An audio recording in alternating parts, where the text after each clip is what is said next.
La journée de la liberté de la presse est célébrée ce 3 mai. Reporters sans frontières a publié son classement annuel et le Mali occupe la 114e place. Ce week-end, le thermomètre affichera, tenez-vous bien, jusqu'à 47 degrés Celsius. Les régions du nord seront les plus touchées par cette vague de chaleur. Comme chaque vendredi, Mohamed Kenouvi sera là en fin d'édition pour le développement de l'actualité sportive. Mesdames et messieurs, bonsoir. Bienvenue dans cette édition. Rôle et place de la presse dans la construction de la concorde nationale, c'est le thème de la 31e édition de la Journée de la liberté de la presse célébrée à la Maison de la Presse. Djaneba Samaki. Depuis 3 décennies, la Journée mondiale de la liberté de la presse est célébrée à travers le monde. Pour cette 31e édition, le thème retenu est « La presse au service de la planète, crise environnementale et urgence du journalisme ». D'après Bandjougou Dante, président de la Maison de la Presse, la célébration du 3 mai est l'occasion de rappeler au gouvernement la nécessité de respecter leurs engagements en faveur de la liberté de la presse. Elle constitue également une journée de réflexion pour les professionnels des médias sur les questions relatives à la liberté de la presse et à l'éthique professionnelle. Dans ce contexte, 2 déclarations du secrétaire général des Nations Unies marque les esprits et nous encourage dans notre combat noble de lutte pour la liberté de la presse et la liberté d'expression. Je cite, « Sans liberté de la presse, nous n'aurons aucune liberté. » Il déclare encore, je cite, « La liberté de la presse n'est pas un choix, c'est une nécessité. » Occasion pour lui de porter une pensée aux journalistes enlevés et assassinés dans l'exercice de leurs fonctions. Ensuite, le président de la Maison de la Presse a interpellé les autorités sur un autre plan, celui de l'environnement des médias. Dans ces domaines, selon Bandjougou Dante, l'immobilisme des pouvoirs publics est constaté et un désordre encouragé et entretenu fait planer les risques d'une implosion inéluctable. Il s'agit d'un nombre indéterminé de médias sur les réseaux sociaux dont certains acteurs se font appeler journalistes, qui touchent à tout, en violation des règles d'éthique et de déontologie. Ces médias, qui sont dans l'asymétrie, pour rappeler un ami militaire, sont aussi les auteurs d'une concurrence déloyale, si bien que les journaux se meurent, les radios et les télévisions agonisent si elles ne se taisent pas. Représentant les ministres de la Communication et de l'Économie numérique, le chef de cabinet du dit ministère a appelé les journalistes à la construction d'une concorde nationale comme indiqué dans les thèmes, d'autant qu'un dialogue pour la paix est en cours. Maintenant plus que jamais, notre presse est appelée à jouer tout son rôle de rassembleur des communautés afin de promouvoir un dialogue constructif en faveur de la paix, de la cohésion sociale et de l'unité du pays. À noter qu'un panel s'est tenu aujourd'hui sur l'impact des fake news sur la paix, la sécurité, la cohésion sociale et l'unité nationale et les questions environnementales. En outre, une série d'activités est prévue jusqu'au jeudi 9 mai, jour de clôture de la semaine, une conférence sur la désinformation, un forum sur le thème mondial, une table ronde notamment. Toujours dans le cadre de la célébration de cette journée, Reporters sans frontières a dévoilé son classement annuel de la liberté de la presse. À l'instar des autres pays, le Mali occupe cette année la 114e place. Assetoumani Koulibaly. À en croire RSF, cette année, à travers le monde, ce sont les autorités politiques qui sont mises en cause au sujet de la non-sécurisation des journalistes et médias. Dans son 22e rapport annuel, publié ce vendredi 3 mai, l'organisation affirme ceci: la liberté de la presse est menacée par celle-là même qui devrait en être les garants. Au total, 180 pays ont été classés selon 5 critères basés sur la sécurité, le cadre légal, le contexte économique, socio-culturel et politique. Le Mali, qui a chuté d'un rang, occupe la 114e place du classement, derrière le Togo 113e, le Niger 80e, le Burkina Faso 86e. Pour RSF, les périodes électorales sont accompagnées de violences à l'égard des journalistes, notamment dans les pays précités. Plus récemment, plusieurs médias ont été suspendus au Burkina Faso, dont la VOA, la BBC, TV5 Monde, pour ne citer que cela. Des suspensions combinées aux nombreux enlèvements des journalistes ou même des emprisonnements. En dehors de cet aspect, les guerres sont également ce qui nuisent gravement à la liberté de la presse et à la sécurité des hommes de médias. La guerre à Gaza est marquée par un nombre record d'exactions commises contre les journalistes et les médias depuis octobre 2023, explique l'organisation. Au total, plus de 100 reporters palestiniens ont été tués par l'armée israélienne, dont au moins 22 dans l'exercice de leurs fonctions. La Palestine occupe à ce titre la 157e place du classement. Quant à Israël, le pays a perdu sa première place dans la région en figurant cette année au 101e rang, en chutant de 4 places, précédé par le Qatar 84e. L'Ukraine figure à la 61e position et gagne 18 places par rapport au classement de l'année 2023. L'organisation met en avant l'amélioration des indicateurs sécuritaires et politiques au pays. La Russie, quant à elle, a gagné 2 places et se positionne à la 172e. La tête du classement est encore une fois occupée par la Norvège, suivie par le Danemark. En queue de classement figurent l'Afghanistan, la Syrie et l'Érythrée, pays qui figurent à la dernière place du classement global. Une très forte chaleur sera constatée à Bamako et dans certaines régions du pays du vendredi 3 au lundi 6 mai. Le thermomètre affichera jusqu'à 47 degrés Celsius par endroit. Cette vague de chaleur qui touche presque tout le pays sera plus ressentie dans les régions du nord et de l'ouest du Mali. Paul Yapinguesson. Selon Amadou Diakité, ingénieur à Mali Météo, ce pic de chaleur est dû à une superposition de plusieurs phénomènes, à savoir la brume de poussière en suspension dans l'atmosphère depuis un certain moment et la dépression, c'est-à-dire une baisse de pression qui s'est creusée sur le Mali. Elle aura pour conséquence de faire un appel d'air de mousson qui est humide. En plus de l'air humide et de l'ensoleillement, la sensation de chaleur ressentie est très insupportable. Amadou Diakité de souligner que l'apport d'humidité en plus de la chaleur et la poussière facilite la hausse des températures. Cette hausse des températures qui devrait logiquement s'évacuer en altitude, mais il y a un couvercle qui empêchait l'évacuation de cette chaleur, ce qui explique la hausse des températures. Les températures records battues récemment soulignent l'urgence de la situation et posent des questions cruciales sur les causes et les conséquences de cette vague de chaleur extrême. Pour le directeur exploitation climatologique et agrométéorologique à Mali Météo, Moussa Touré, c'est la saison pluvieuse qui mettra un terme à cette forte chaleur. Avant de souligner, je cite, « Nous n'avons pas fini les prévisions pour la saison pluvieuse, mais nous savons quand même qu'une telle situation de forte chaleur indique un démarrage précoce de la saison des pluies. » Fin de citation. Autre conséquence de cette forte chaleur, c'est l'apparition des maladies comme la méningite et la varicelle. Plusieurs cas de ces pathologies sont signalés à Bamako et à l'intérieur du pays. La varicelle et la méningite sont des pathologies très fréquentes, très contagieuses, surtout en période de chaleur. Parce qu'il y a le vent violent, harmattan, chaud et sec qui transporte le germe. C'est en fonction de ça que les enfants non vaccinés reçoivent la pathologie, la maladie. Une fois l'enfant tombe malade, il peut contaminer le reste de la famille parce qu'ici, il y a la proximité qui est là. Les enfants sont ensemble, l'entourage. Pour prévenir cette pathologie, il faut d'abord vacciner les enfants. Ça reste le seul moyen. En cas de méningite, isoler le malade, traiter tous les cas contacts. Selon l'Organisation mondiale de la météorologie, 2024 sera probablement l'année la plus chaude de l'histoire de l'humanité. Le gouvernement du Mali, à travers l'Agence nationale de la météorologie, a recommandé d'éviter si possible les activités physiques au soleil et de boire 1,5 litre d'eau par jour, avant de rappeler que les personnes âgées et les enfants sont les plus exposés. Avec le financement des partenaires techniques et financiers, notamment l'UNESCO et l'Alliance internationale pour la protection du patrimoine dans les zones en conflit, le projet de reconstruction et réhabilitation du patrimoine bâti du site des falaises de Badiangara a été lancé le 15 août 2022 dans la région. Si certains sites sont déjà terminés, d'autres sont en voie de finition, d'où les satisfecits des élus locaux des localités concernées. Paul Yapinguesson.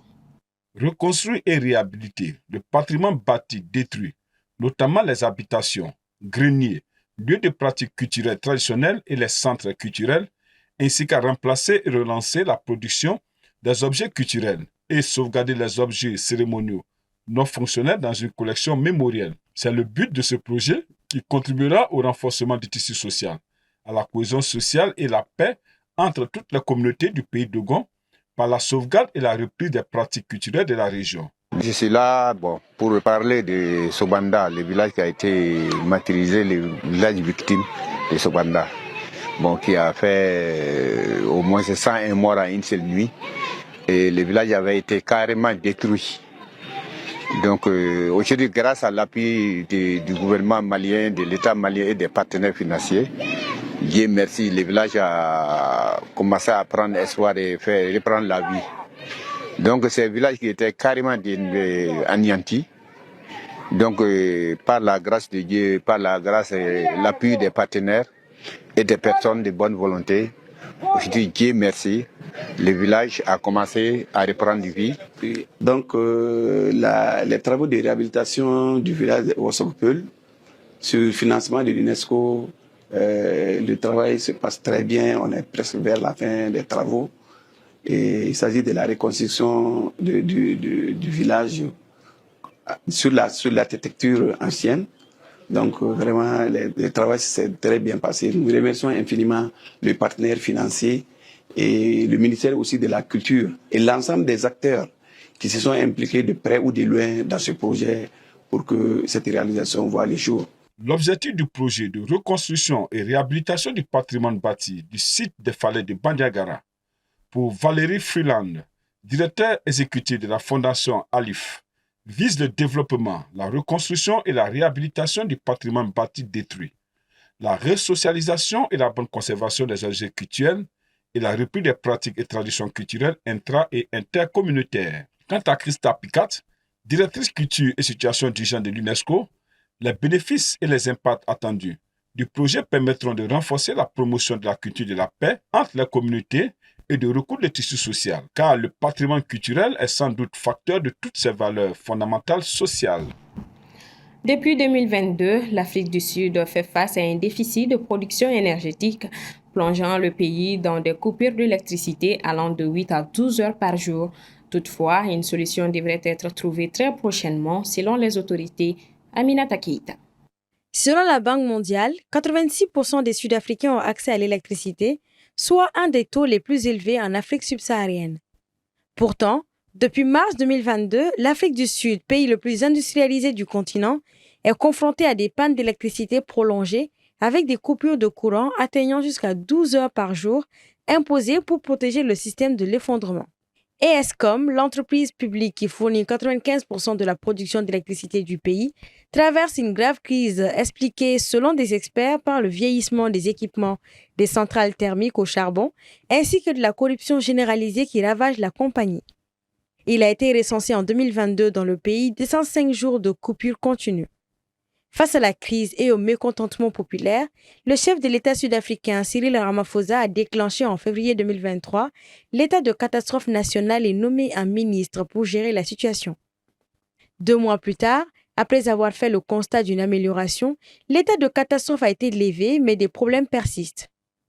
Selon les autorités sud-africaines, la crise de l'électricité coûte chaque jour à l'économie quelques 50 millions de dollars en perte de production et le potentiel économique du pays a été réduit de 20%. À l'occasion de la célébration de la fête du travail, le ministre de l'électricité sud-africain, Paul Massatil, a annoncé que le pays ne rencontrerait bientôt plus de panne d'électricité. Selon le ministre, l'entreprise publique Eskom a réalisé un facteur de disponibilité énergétique de 65,5%, ce qui voudrait dire que le pays a dépassé ce que le ministre a appelé les pics de panne. Pour le ministre, ce résultat est une étape importante dans la résolution de la crise énergétique dans le pays avec, selon lui, le retour des unités dans plusieurs centrales électriques. Cette annonce intervient 28 jours avant le début des élections générales sud-africaines de 2024, prévues le 29 mai, afin d'élire les membres de l'Assemblée nationale d'Afrique du Sud, ainsi que ceux des assemblées provinciales des 9 provinces du pays. À l'instar de l'Afrique du Sud, le Mali fait face à une crise énergétique depuis l'année dernière avec des coupures d'électricité de 8 à 18 heures par jour en fonction des localités. La société EDMS a annoncé ne pas être en mesure de répondre à la forte demande en électricité du pays. Et c'est l'heure de notre chronique sport avec Mohamed Kenouvi. Bienvenue Mohamed. Merci Marietou. Le week-end s'annonce bien? Oui, très bien, Dieu merci. On va donc aller avec la suite des résultats de la deuxième journée de la Ligue 1 Orange. 24e journée plus tôt. Et hier, jeudi, le leader Djoliba AC s'est incliné 0 but contre 1 dans le choc qui l'opposait à l'AS Real de Bamako. Et Binga FC a dominé l'AS Bakarijan 3 buts à 0. Plus tôt ce vendredi, le Stade malien s'est largement imposé 5-0 devant le COB. Le promu ATS de Koro affronte en ce moment même Afrique Football Elite au stade Mamadou Konaté. Le programme de la 25e journée est également disponible. Oui, demain samedi à 16h30 au stade Mamadou Konaté, les 11 créateurs de Nyarela seront face à l'USC Kita. Même heure du côté de Bougouni, l'US Bougouni reçoit l'AS Korofina. À 18h30 au stade Mamadou Konaté, l'AS Police a rendez-vous avec l'US Bougouba. 3 rencontres sont également à suivre dimanche 5 mai à 16h30 au stade Mamadou Konaté. L'AS Bakarijan défie le Djoliba AC. Même heure du côté du terrain de l'AS Real, la lanterne rouge, l'AS Black Star reçoit l'USFAS. Et à 18h30 au stade Mamadou Konaté, Binga FC défie l'AS Real de Bamako. Cette 25e journée prend fin lundi avec 2 autres affiches. Afrique Football Elite se mesure au stade malien de Bamako à partir de 16h30 au stade Mamadou Konaté pour un avant-goût de la finale de la Coupe du Mali. Et à 18h30 sur les mêmes installations, ATS de Koro affronte le COB. Basketball cette fois-ci, championnat national de 1, c'est le début de la phase retour. Oui, cette phase retour débute avec la 8e journée qui s'est ouverte ce vendredi chez les dames. Plus tôt à 17h, l'AS Police était face à l'USFAS. La même affiche a eu lieu chez les messieurs avec la victoire de l'USFAS 60-56. L'AS Real de Bamako affronte en ce moment même l'AS Mandé au Palais des Sports Salamatou Maïga de Bamako. Demain samedi, sur le tableau masculin à 15h, l'AS Real de Bamako se mesure à l'AS Commune 1. À 17h, l'AS Sigui de Caille reçoit le CRBT. Et à 19h, Atar Club de Kidal affronte le Stade malien de Bamako. Sur le tableau féminin, Calaban Sport Club a rendez-vous avec le Stade malien à 17h. À la même heure, du côté de Koulikoro, le CBD sera opposé au Djoliba AC. L'actualité sportive à l'international, c'est aussi le prix Marc-Vivien Foé 2024, les 3 finalistes dévoilés. Oui, ils ne sont désormais plus que 3 candidats dans la course à la succession du défenseur congolais Chancel Mbemba au palmarès du prix Marc-Vivien Foé. Le trio finaliste a été dévoilé hier jeudi par RFI et France 24. Il s'agit du Gabonais de l'Olympique de Marseille, Pierre-Emerick Aubameyang, de l'Algérien de Lille, Nabil Bentaleb, et du Marocain du PSG, Achraf Hakimi. Avec ses 27 buts et 11 passes décisives en 47 matchs, toutes compétitions confondues cette saison, Pierre-Emerick Aubameyang se présente comme le favori, lui qui pourrait être honoré pour la seconde fois, plus de 10 ans après avoir remporté ce prix en 2013 alors qu'il évoluait du côté de Saint-Étienne. Le nom du vainqueur sera annoncé le 13 mai prochain. À noter que le prix Marc-Vivien Foé récompense depuis 2009 le meilleur joueur africain évoluant en Ligue 1 et seul l'Ivoirien Gervinho l'avait déjà remporté à 2 reprises en 2010 et en 2011. Tennis pour terminer, Carlos Alcaraz forfait pour le Masters 1000 de Rome. Le numéro 3 mondial ne jouera pas le Masters 1000 de Rome à partir de la semaine prochaine en raison de son avant-bras droit de nouveau douloureux après sa reprise à Madrid, a-t-il annoncé ce vendredi sur les réseaux sociaux à 3 semaines de Roland Garros. J'ai ressenti de la douleur après avoir joué à Madrid, des ennuis au bras. J'ai fait quelques tests aujourd'hui et j'ai un œdème musculaire sur le pronateur rond, conséquence de ma dernière blessure. Malheureusement, je ne pourrai pas jouer à Rome. J'ai besoin de repos pour récupérer et pouvoir jouer sans douleur à 100%, a-t-il expliqué. Le jeune Espagnol s'est incliné pour rappel face à Andriy Rublev en quart de finale à Madrid mercredi dernier pour son retour après un mois sans compétition. Merci beaucoup pour toutes ces informations, Mohamed Kinouvi. Je vous en prie, Marie. À très bientôt. Inch'Allah. Voilà, c'est ce qui referme ce 1945. Merci à vous de l'avoir suivi. Bon week-end à toutes et à tous.